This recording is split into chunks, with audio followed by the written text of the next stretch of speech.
Ενώ ο κόσμος συζητά για σύγχρονες στρατιωτικές συμμαχίες, ένας προφήτης που έζησε πριν από περισσότερα από 2.500 χρόνια περιέγραφε ήδη, με εντυπωσιακές λεπτομέρειες, έναν συνασπισμό που προέρχεται από τον απότατο βορρά, βαδίζοντας για να προστατεύσει τη γη της Περσίας εναντίον του Ισραήλ.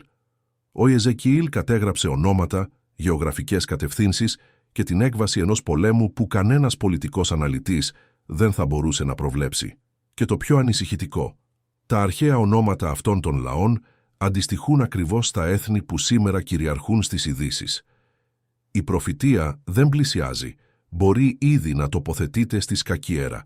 Για να κατανοήσετε το βάρος αυτής της προφητείας, πρέπει να επιστρέψετε στο αρχικό σκηνικό. Ο Ιεζεκιήλ βρισκόταν στη Βαβυλώνια αιχμαλωσία, περίπου 585 χρόνια π.Χ. Η Ιερουσαλήμ είχε ισοπεδωθεί. Ο ναός είχε καταστραφεί. Ο λαός του Ισραήλ ζούσε διασκορπισμένος σε ξένη γη, χωρίς στρατό, χωρίς θρόνο, χωρίς ορατή πολιτική ελπίδα. Και ήταν ακριβώς σε αυτό το σκηνικό της ολοκληρωτικής καταστροφής που ο Θεός παρέδωσε στον Ιεζεκιήλ ένα από τα πιο λεπτομερή οράματα όλης της βίβλου για το μέλλον των εθνών. Όχι ένα αόριστο μέλλον, ένα μέλλον με ονόματα, γεωγραφικές θέσεις, συγκεκριμένες συμμαχίες και μια έκβαση που κανένας ανθρώπινος στρατηγός δεν θα ήταν ικανός να ενορχιστρώσει. Τα κεφάλαια 38 και 39 του Ιεζεκιήλ αποτελούν αυτό που οι μελετητές ονομάζουν προφητεία του Γόγ και του Μαγόγ. Ο Γόγ προσδιορίζεται ως ο πρίγκιπας μιας γης που ονομάζεται Μαγόγ, ηγέτης του Μεσέχ και του Θουβάλ. Αυτές οι λέξεις μπορεί να φαίνονται ξένες σήμερα, αλλά όταν τις διασταυρώσετε με την αρχαία γεωγραφία, η εικόνα αλλάζει εντελώς. Ο Μαγόγ εμφανίζεται για πρώτη φορά στο 10ο κεφάλαιο της Γένεσης, στον πίνακα των εθνών, ως απόγονος του Ιάφεθ, γιου του Νόε.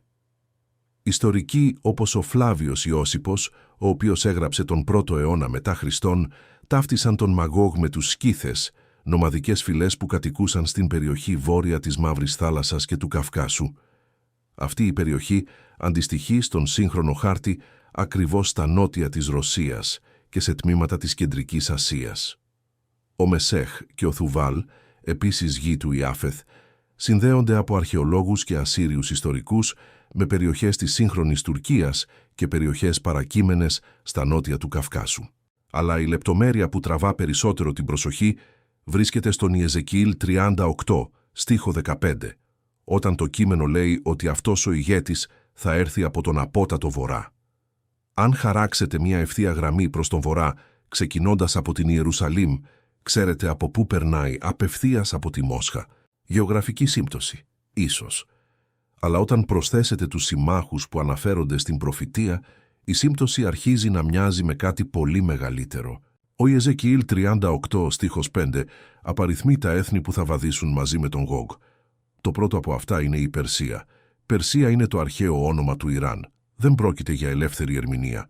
Το Ιράν ονομαζόταν επίσημα Περσία μέχρι το 1935, όταν ο Σάχης Ρεζά Παχλαβή ζήτησε από τη διεθνή κοινότητα να αρχίσει να χρησιμοποιεί το όνομα Ιράν. Αλλά στο βιβλικό κείμενο η αναφορά είναι άμεση και χωρίς ασάφεια.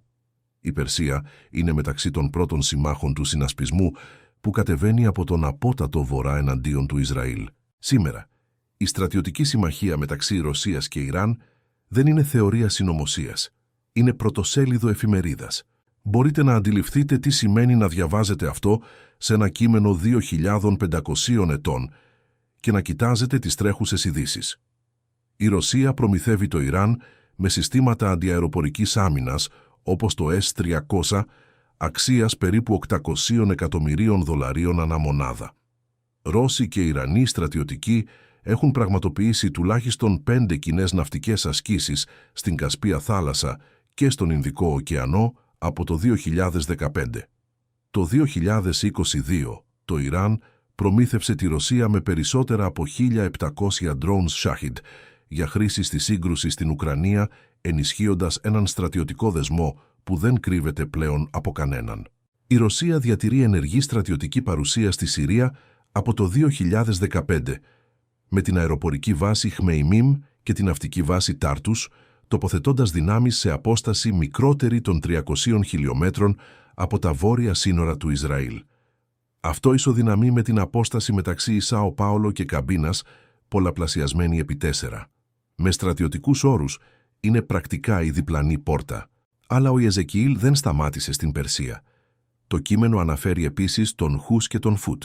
Ο Χούς αντιστοιχεί στην περιοχή της Αιθιοπίας και του Σουδάν. Ο Φούτ ταυτίζεται με τη Λιβύη και πιθανώς τμήματα της Βόρειας Αφρικής. Δύο χώρες με ιστορικό αστάθειας, παρουσία πολιτοφυλακών και στην περίπτωση της Λιβύης με άμεση ρωσική στρατιωτική επιρροή μέσω της ομάδας Βάγνερ, η οποία διατηρούσε περίπου 1.200 μαχητές στο λιβικό έδαφος μέχρι το 2023. Η προφητεία περιλαμβάνει επίσης τον Γόμερ, που συνδέεται από τους ιστορικούς με την αρχαία Καπαδοκία στην κεντρική Τουρκία, και τον Βεθ Θογαρμά, που συνδέεται με την Αρμενία και περιοχές του Καυκάσου. Παρατηρήστε το μοτίβο. Όλα αυτά τα εδάφη σχηματίζουν ένα γεωγραφικό τόξο που περιβάλλει το Ισραήλ από βορρά προς νότο, ακριβώς όπως θα έκανε μια συντονισμένη στρατιωτική επιχείρηση. Τώρα σκεφτείτε αυτή την ερώτηση. Γιατί αυτά τα συγκεκριμένα έθνη και όχι άλλα? Η Αίγυπτος δεν είναι στη λίστα. Η Ιορδανία δεν είναι στη λίστα. Η Σαουδική Αραβία δεν είναι στη λίστα. Αυτά είναι γειτονικά έθνη του Ισραήλ που ιστορικά συμμετείχαν σε άμεσες συγκρούσεις εναντίον του εβραϊκού κράτους. Αλλά ο Ιεζεκιήλ δεν τα αναφέρει σε αυτόν τον συνασπισμό. Και περιέργως, στο τρέχον γεωπολιτικό σκηνικό, αυτές οι τρεις χώρες διατηρούν διπλωματικές σχέσεις με το Ισραήλ. Η Αίγυπτος υπέγραψε ειρήνη το 1979. Η Ιορδανία το 1994. Η Σαουδική Αραβία βρισκόταν σε διαδικασία εξομάλυνσης των σχέσεων μέσω των συμφωνιών του Αβραάμ που ξεκίνησαν το 2020. Ο Ιεζεκιήλ άφησε έξω ακριβώς αυτούς που σήμερα είναι έξω και συμπεριέλαβε ακριβώς αυτούς που σήμερα πλησιάζουν. Σκεφτείτε το σκηνικό της Συρίας για μια στιγμή. Πριν από το 2011, η Ρωσία δεν είχε σημαντική στρατιωτική παρουσία στη Μέση Ανατολή από την εποχή του ψυχρού πολέμου. Η Συρία ήταν μια σχετικά σταθερή χώρα υπό το καθεστώς του Άσαντ. Σε μια δεκαετία όλα άλλαξαν. Ο Συριακός εμφύλιος πόλεμος έφερε τη Ρωσία πίσω στη σκακέρα της Μέσης Ανατολής με μόνιμες βάσεις, μαχητικά Su-35, συστήματα S-400 και χιλιάδες στρατιωτικούς. Για πρώτη φορά από τους βιβλικούς χρόνους, μια δύναμη από τον απότατο βορρά έχει στρατιωτική ικανότητα, τοποθετημένη σε απόσταση βολής από το Ισραήλ. Αυτό δεν είχε συμβεί έτσι από την εποχή των Ασσυρίων. Και εδώ τίθεται ένα άλλο ερώτημα που εγείρει το βιβλικό κείμενο. Τι κι αν αυτή η τοποθέτηση δεν είναι πολιτική σύμπτωση, αλλά προφητική προετοιμασία? Ο Ιεζεκιήλ 38, στίχοι 4 και 5, περιγράφει τον Θεό να τοποθετεί άγκιστρα στις ιαγώνες του Γόγ, σέρνοντάς τον σε αυτή τη μάχη. Η εικόνα είναι ισχυρή. Δεν είναι ο Γόγ που αποφασίζει να επιτεθεί από μόνος του. Είναι ο Θεός που τον προσελκύει. Αυτό αντιστρέφει πλήρως τη συμβατική γεωπολιτική ανάγνωση. Στη βιβλική σκέψη, καμία στρατιωτική συμμαχία δεν συμβαίνει έξω από τη Θεία Άδεια. Κανένας πύραυλος δεν διασχίζει έναν ουρανό που ο Θεός δεν κυβερνά. Η προφητεία δεν λέει ότι η Ρωσία θα θελήσει να προστατεύσει το Ιράν εναντίον του Ισραήλ από ιδεολογική πεποίθηση. Λέει ότι θα οδηγηθεί σε αυτό, σαν ένα ζώο που σέρνεται από άγκιστρα. Αυτή η γλώσσα εμφανίζεται επίσης στον Ισαΐα 37, στίχο 29, όταν ο Θεός μιλά στον Ασσύριο βασιλιά Σεναχιρίμ, χρησιμοποιώντας ακριβώς την ίδια εικόνα. Εξετάστε την εσωτερική κατάσταση του Ισραήλ όταν συμβεί αυτή η εισβολή, σύμφωνα με το ίδιο το κείμενο. Ο Ιεζεκιήλ 38, στίχοι 8 και 11, περιγράφει το Ισραήλ ως μια γη χωριών χωρίς τείχη, έναν λαό που ζει με ασφάλεια, ήσυχα, χωρίς αμπάρες ή πύλες. Αυτό είναι εξαιρετικά σημαντικό. Κατά το μεγαλύτερο μέρος της εβραϊκής ιστορίας, το Ισραήλ έζησε περιτριγυρισμένο από απειλές.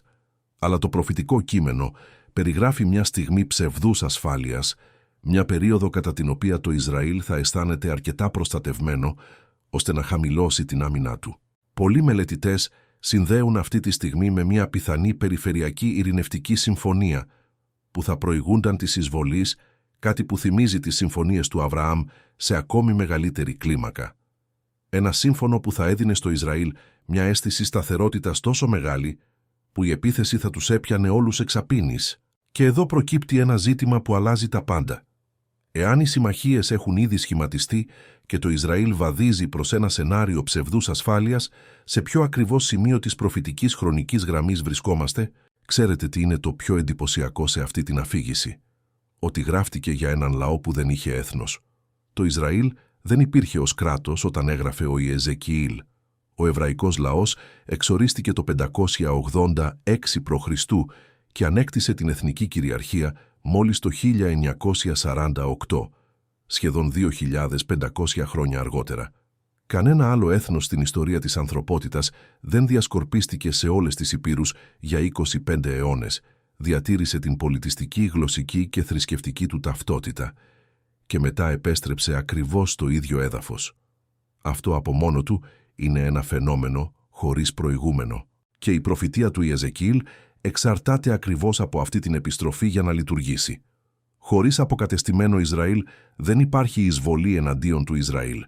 Ο Ιεζεκιήλ έγραψε για μια επίθεση σε μια χώρα που θα ξαναυπήρχε 2 χιλιετίες και μισή αργότερα. Υπάρχουν άνθρωποι που κοιτάζουν αυτά τα δεδομένα και βλέπουν σύμπτωση.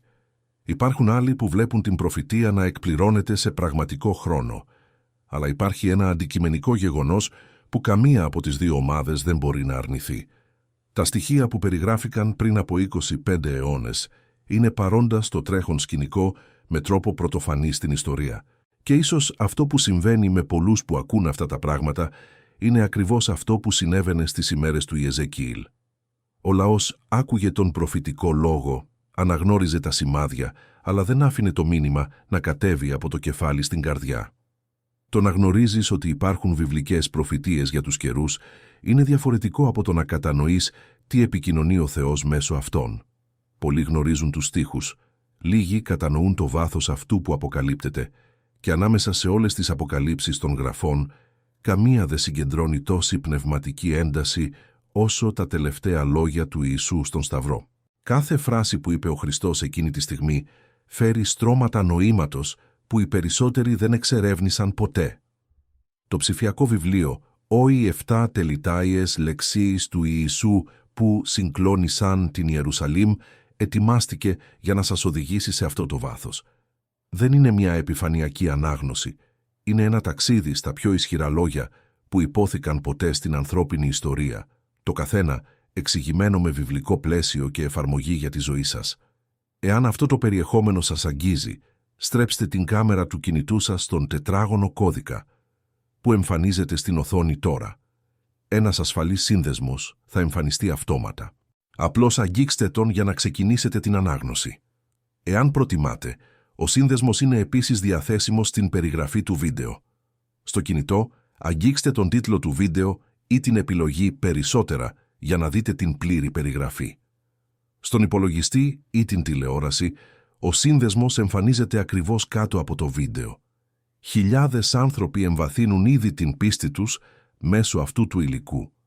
Και αποκτώντας πρόσβαση, βοηθάτε επίσης στη διατήρηση αυτού του καναλιού ενεργού, παράγοντας βιβλικό περιεχόμενο όπως αυτό. Αποκτήστε πρόσβαση τώρα και σχολιάστε «Αμήν» εδώ κάτω. Επιστρέφοντας στον προφητικό χάρτη.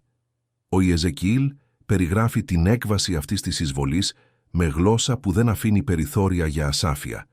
Κεφάλαιο 38, στίχη 19 έως 22. Ο Θεός παρεμβαίνει άμεσα. Δεν είναι ο Ισραηλινός στρατός που νικά τον συνασπισμό. Δεν είναι ο σιδηρούς θόλος. Δεν είναι η συμμαχία με τις Ηνωμένες Πολιτείες. Το κείμενο λέει ότι θα γίνει ένας μεγάλος σεισμός στη γη του Ισραήλ. Καταρακτώδης βροχή, τεράστιες χαλαζόπετρες, φωτιά, θιάφη.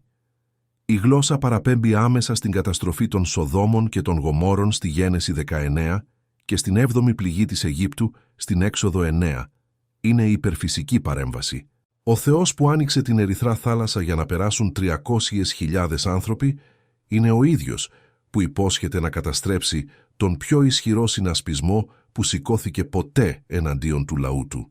Οι αριθμοί μετά τη μάχη είναι εξίσου εντυπωσιακοί.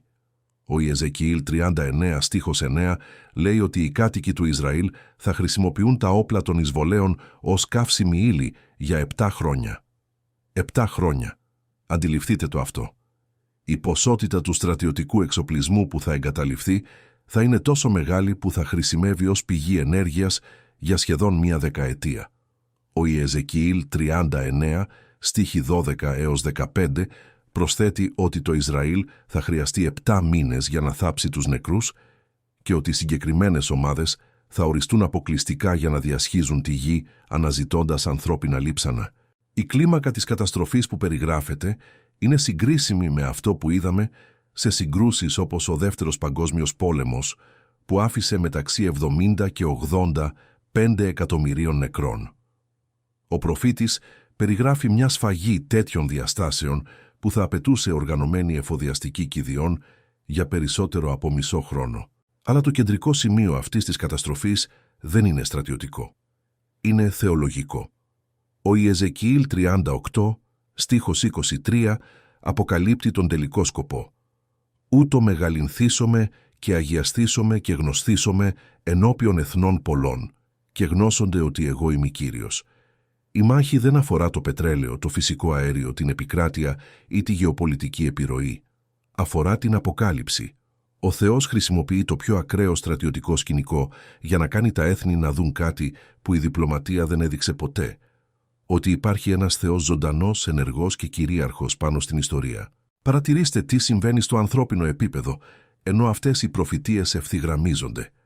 Ο τρέχον Ισραηλινός πληθυσμός είναι περίπου 9.800.000 άνθρωποι, περιτριγυρισμένος από έθνη με συνδυασμένο πληθυσμό που υπερβαίνει τα 400 εκατομμύρια.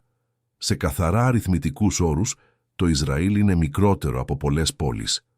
Το ακαθάριστο εγχώριο προϊόν του Ισραήλ κυμαίνεται γύρω στα 520 δισεκατομμύρια δολάρια, σημαντικό για το μέγεθός του, αλλά ένα κλάσμα των συνδυασμένων πόρων της Ρωσίας και του Ιράν, που μαζί ξεπερνούν τα 2-3 εκατομμύρια δολάρια. Στρατιωτικά, η Ρωσία διαθέτει το μεγαλύτερο πυρηνικό οπλοστάσιο στον πλανήτη, με περίπου 5.800 κεφαλές. Το Ισραήλ, αν και ποτέ δεν το επιβεβαίωσε επίσημα, εκτιμάται ότι διαθέτει περίπου 90 κεφαλές. Η ασυμμετρία είναι βάναυση.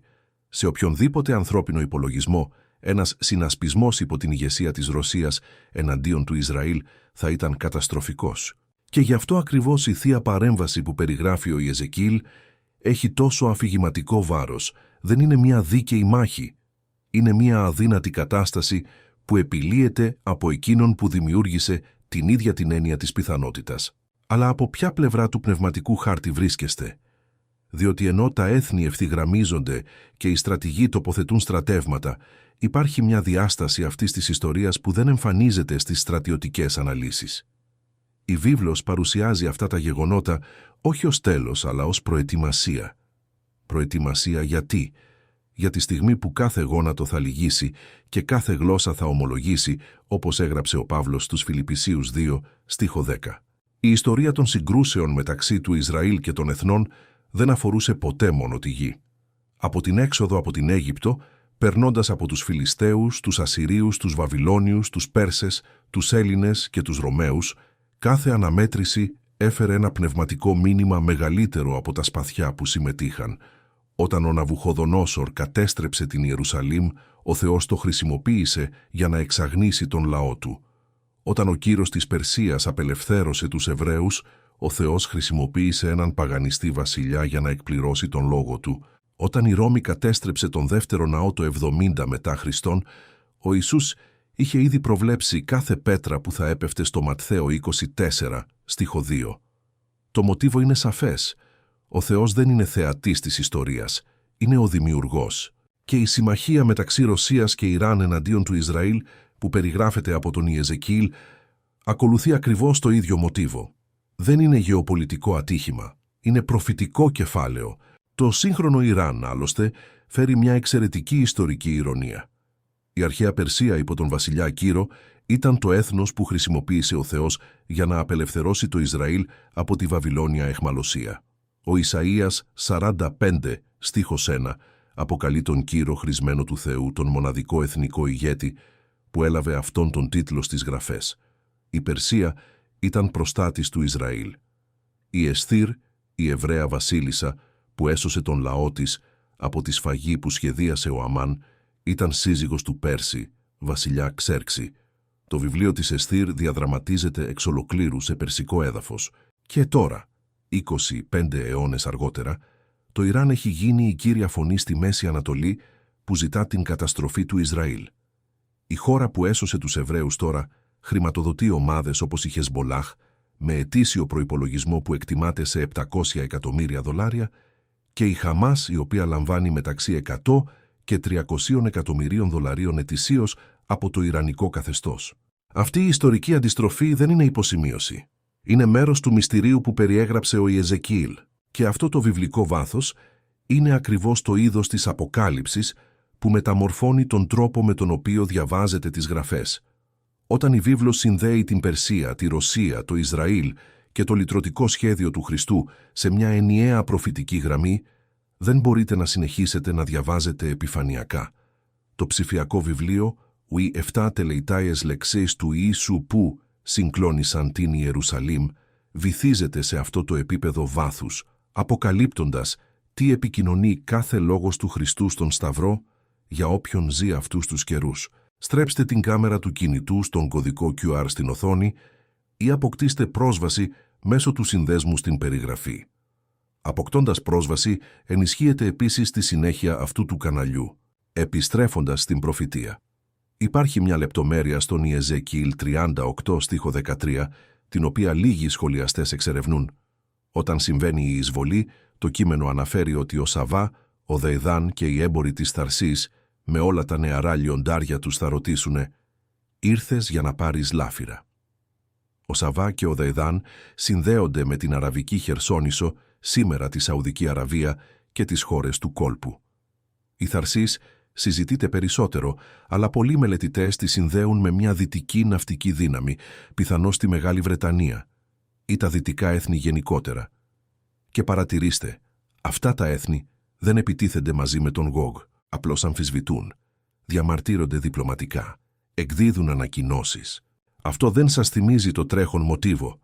Όταν η Ρωσία εισέβαλε στην Ουκρανία τον Φεβρουάριο του 2022, τα δυτικά έθνη εξέδωσαν κυρώσεις, ανακοινώσεις και διαμαρτυρίες. Αλλά κανένα δεν εισήλθε σε άμεση μάχη. Το προφητικό μοτίβο των εθνών που παρατηρούν και αμφισβητούν χωρίς να ενεργούν στρατιωτικά είναι ήδη ορατό στη σύγχρονη γεωπολιτική συμπεριφορά. Σκεφτείτε τώρα το ανθρώπινο κόστος όλων αυτών. Δεν μιλάμε για κομμάτια σε μια σκακιέρα. Μιλάμε για οικογένειες, για παιδιά, για στρατιώτες που ποτέ δεν επέλεξαν αυτόν τον πόλεμο. Στη σύγκρουση μεταξύ Ρωσίας και Ουκρανίας εκτιμάται ότι περισσότεροι από 500.000 άνθρωποι και από τις δύο πλευρές έχουν σκοτωθεί ή τραυματιστεί μέχρι το τέλος του 2024. Εκατομμύρια έγιναν πρόσφυγες. Ολόκληρες πόλεις μετατράπηκαν σε σκελετούς από μπετόν. Τώρα πολλαπλασιάστε αυτή την κλίμακα για μια σύγκρουση που περιλαμβάνει τη Ρωσία, το Ιράν, την Τουρκία, τη Λιβύη, το Σουδάν και συμμαχικές δυνάμεις που βαδίζουν εναντίον του Ισραήλ. Το ανθρώπινο κόστος που περιγράφει ο Ιεζεκίηλ, 7 μήνες για να θαυτούν οι νεκροί, δεν είναι μεταφορά. Είναι πραγματική τραγωδία προφητευμένη χιλιετίες νωρίτερα. Και εν μέσω αυτής της τραγωδίας, το βιβλικό κείμενο επιμένει σε ένα σημείο που η γεωπολιτική αγνοεί. Ο Θεός έχει έλεος. Ο Ιεζεκίηλ 39, στίχοι 25 έως 29, κλείνει την προφητεία όχι με στρατιωτικό εορτασμό, αλλά με υπόσχεση πνευματικής αποκατάστασης. Ο Θεός λέει ότι θα εκχύσει το πνεύμα Του πάνω στον οίκο του Ισραήλ. Ο πόλεμος τελειώνει όχι με τρόπαιο, αλλά με μετάνοια, όχι με στρατιωτική παρέλαση, αλλά με αναζωπήρωση. Αυτή είναι η έκβαση που οι ειδήσεις δεν θα δείξουν ποτέ. Διότι οι ειδήσεις δουλεύουν με ραντάρ, η βίβλος δουλεύει με αποκάλυψη. Έτσι μένει η τελευταία ερώτηση, αυτή που πραγματικά έχει σημασία. Εάν ο Θεός κινεί τα έθνη στη σκακέρα, ακριβώς όπως περιέγραψε πριν από 25 αιώνες, τι λέει απευθείας σε εσάς? Ο Ιεζεκίηλ δεν έγραψε ένα εγχειρίδιο πολέμου. Κατέγραψε μια αποκάλυψη για τον απόλυτο έλεγχο του Θεού πάνω σε έθνη, στρατούς και συμμαχίες που δεν υπήρχαν ακόμη. Ο ίδιος Θεός που ανήγγειλε την πτώση της Βαβυλώνας πριν συμβεί, που περιέγραψε την ελληνική αυτοκρατορία αιώνες πριν γεννηθεί ο Αλέξανδρος, τοποθέτησε στο Ιερό Κείμενο ένα σκηνικό που μοιάζει όλο και περισσότερο με τον τρέχοντα γεωπολιτικό χάρτη. Όχι ως σύμπτωση, αλλά ως υπογραφή. Και εδώ βρίσκεται ο στοχασμός που διασχίζει τους αιώνες. Εάν τα προφητικά κομμάτια ταιριάζουν στη διεθνή σκακέρα, τότε η βιβλική πρόσκληση δεν είναι για φόβο, είναι για πνευματική εγρήγορση. Ο Ιησούς είπε στο Λουκά 21, στίχο 28, «Όταν αυτά αρχίσουν να συμβαίνουν, ανακύψτε και σηκώστε τα κεφάλια σας, γιατί η απολύτρωσή σας πλησιάζει». Η προφητεία δεν υπάρχει για να παραλύει, υπάρχει για να προετοιμάζει. Ενώ οι στρατοί κινούνται στον επίγειο χάρτη, ο ουρανός γνωρίζει ήδη την έκβαση. Και σε αυτή την έκβαση, κανένας συνασπισμός, όσο ισχυρός κι αν είναι, δεν υπερισχύει έναντι του αιώνιου σχεδίου. Ο Θεός του Ισραήλ δεν κοιμάται, δεν υποχωρεί και δεν αυτοσχεδιάζει. Κάθε συμμαχία που σχηματίζεται σήμερα μπορεί να είναι ακριβώς η εκπλήρωση αυτού που έχει ήδη γραφτεί, γράμμα προς γράμμα, πριν από περισσότερους από 25 αιώνες. Και αν αυτό το μήνυμα έφτασε σε εσάς, δεν ήταν τυχαίο. Κατά τη διάρκεια αυτού του στοχασμού, είδατε προφητείες να ευθυγραμμίζονται με πρωτοσέλιδα, αρχαία ονόματα να αντιστοιχούν σε σύγχρονα έθνη και έναν Θεό που κυβερνά κάθε κίνηση στη σκακέρα των εθνών. Αλλά το πιο βαθύ σημείο κάθε βιβλικής προφητείας δεν είναι γεωπολιτικό. Είναι προσωπικό. Όλα δείχνουν προς τον Χριστό. Κάθε συμμαχία, κάθε σύγκρουση, κάθε προφητική εκπλήρωση συγκλίνει στη στιγμή που ο Ιησούς, καρφωμένος στον Σταυρό, πρόφερε τα λόγια που άλλαξαν την αιωνιότητα. Το ψηφιακό βιβλίο «Ουεφτά τελεϊτάες λεξέης» του Ιησού που συγκλώνησαν την Ιερουσαλήμ. Ετοιμάστηκε για να σας οδηγήσει στο κέντρο αυτής της αποκάλυψης. Κάθε λόγος του Χριστού στον Σταυρό, εξηγημένος με βιβλικό βάθος, με ιστορικό πλαίσιο και με άμεση εφαρμογή για τη ζωή σας. Πάρτε το κινητό σας τώρα, ανοίξτε την εφαρμογή της κάμερας και στρέψτε την στον τετράγωνο κώδικα που εμφανίζεται στην οθόνη. Ένας ασφαλής σύνδεσμος θα εμφανιστεί αυτόματα, απλώς αγγίξτε τον. Εάν προτιμάτε, ο σύνδεσμος βρίσκεται επίσης στην περιγραφή του βίντεο. Στο κινητό, αγγίξτε τον τίτλο του βίντεο ή το «Περισσότερα» για να ανοίξετε την πλήρη περιγραφή. Στον υπολογιστή ή την τηλεόραση, ο σύνδεσμος εμφανίζεται ακριβώς κάτω από το βίντεο. Αποκτώντας πρόσβαση στο βιβλίο, βοηθάτε επίσης στη διατήρηση αυτού του καναλιού που παράγει βιβλικό περιεχόμενο όπως αυτό. Αποκτήστε πρόσβαση τώρα, εμβαθύνετε την πίστη σας και σχολιάστε «Αμήν» εδώ κάτω.